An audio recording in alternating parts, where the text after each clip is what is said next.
en événementiel. Le chemin se croise parfois avec des artistes. On travaille dans les mêmes conditions que les intermittents du spectacle. Et si je suis là, c'est pour les soutenir, non seulement pour la prolongation de leur année blanche, mais aussi pour l'annulation de cette réforme chômage. On a réussi depuis un an à la faire repousser, sauf que là, voilà, le 1er juillet, ben, ça va faire mal. Ça va faire mal aussi bien aux gens du spectacle, aussi bien aux gens du tourisme, aussi bien aux gens de l'événementiel, aussi bien aux gens de la culture. Donc c'est pour ça que je suis là. Quand j'ai commencé il y a une vingtaine d'années, j'ai toujours été intermittent en fait. Je travaillais de la même façon que les intermittents du spectacle, j'avais un carnet d'intermittence,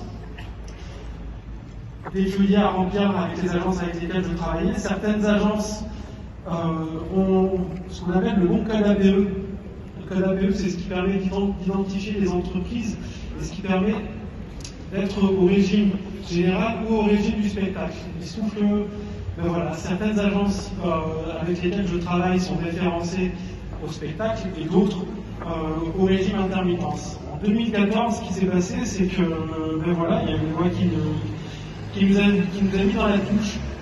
On n'était pas organisés. Quand je dis on, c'est les guides conférenciers, les extras de la restauration, les coordinateurs logistiques, les chefs de projet. J'ai des collègues à moi qui sont là, ça fait plus de 20 ans qu'on a toujours travaillé comme ça. C'est des métiers où on ne peut pas travailler autrement que par mission. Donc c'est des CDD d'usage. Et ça a toujours fonctionné comme ça. Et on a vu les mêmes conditions que les intermittents du spectacle, sauf qu'en 2014, comme je vous l'ai dit, on nous a sortis de là parce qu'on n'était pas structuré, on n'était pas organisé comme l'étaient les intermittents du spectacle. Alors on regrette de ne pas être descendu au bon moment. Il se trouve que le moment il est là parce que nos lieux de travail sont fermés. On travaille aussi dans les théâtres, on travaille aussi dans les centres de conférences, on travaille aussi dans les hôtels. On exporte notre savoir-faire à l'étranger, on ne peut plus voyager. Donc voilà, c'est pour ça qu'on est là. On est là pour soutenir ce mouvement. Et effectivement, alors oui, on a des jambes, on a des fourmis dans les jambes, on a hâte de reprendre. Mais on est là aussi pour préparer notre reprise, à savoir que voilà, si on reprend avec une assurance chômage, avec cette réforme qui va passer, et ben, j'ai déjà des collègues qui n'y croient plus, qui ont changé d'orientation. Un peu par défaut, parce qu'il y a des bouches à nourrir. Depuis le 15 mars, c'était notre dernier contrat. Pour certains, et il se trouve qu'on ne peut pas recharger nos droits. Il y a des enfants à charge, il y a des loyers à payer, il y a il y a toutes ces situations où effectivement on était tellement dans l'ombre que voilà, c'est le moment de réclamer. On a du temps pour le faire.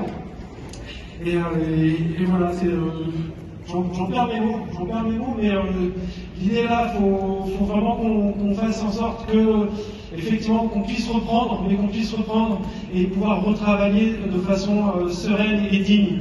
On n'est pas là pour mendier, on travaille suffisamment et on travaille et on cotise. C'est une assurance, on oublie de le dire, c'est une assurance chômage. C'est-à-dire que quand on travaille, on cotise.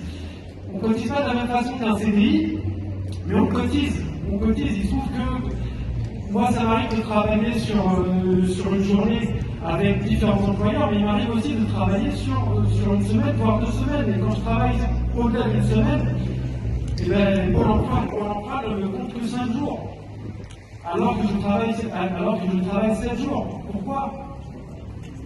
Donc voilà, on est là pour remettre tout ça à plat et faire en sorte que, un peu partout en France, je sais que le mouvement est parti d'ici. J'ai plus le chiffre, on est à 73, c'est ça, je ne sais plus combien. 73 cartons cubés, c'est vraiment super. Mais encore une fois, on n'est pas là pour la réouverture, des lieux.